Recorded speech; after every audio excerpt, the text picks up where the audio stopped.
માછીમારી કરવા અર્થે નદી કાંઠે ગયેલા યુવાનને મગર ખેંચી ગયો। ડભોઈના રાજપુરા ગામના ઓરસંગ નદી કાંઠે યુવાન ગયો માછીમારી કરવા। તે સમયે આ ઘટના બની હતી।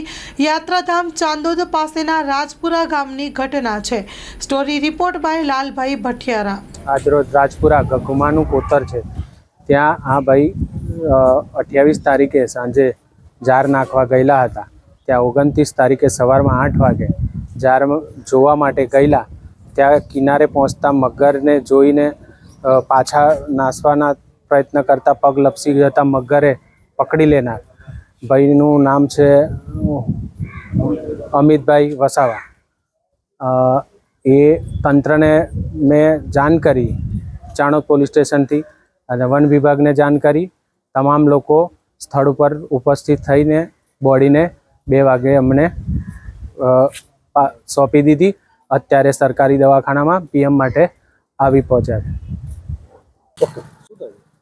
આજરોજ સવારે રાજપુરા સરપંચ સાહેબનો શ્રીનો ફોન આવેલ કે ઓરસંગ નદીના કિનારે ગામના યુવાનને મગર ખેંચી લઈ ગયો છે, જેથી તાત્કાલિક ડભોઈ ખાતેથી ફોરેસ્ટની ટીમ તાત્કાલિક ઘટના સ્થળે પહોંચી ગઈ અને ત્યાં જઈ પોલીસ ટીમ પણ સરપંચે ફોન કરેલો હતો। પોલીસની ચાણોદની પોલીસ ટીમ પણ ત્યાં ઘટના સ્થળે આવી ગઈ હતી।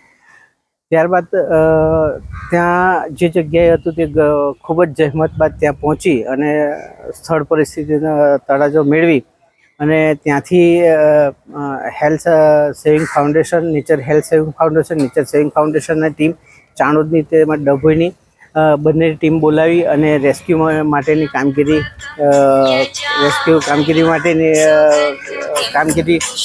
ચાલુ કરી દીધી।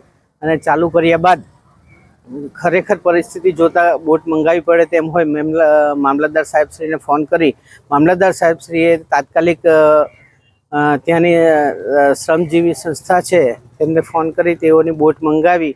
ત્યારબાદ સવારના 8 વાગ્યાથી જ્યારે મગરે પકડેલો ત્યારથી જડબામાં લઈને ફરતો હતો।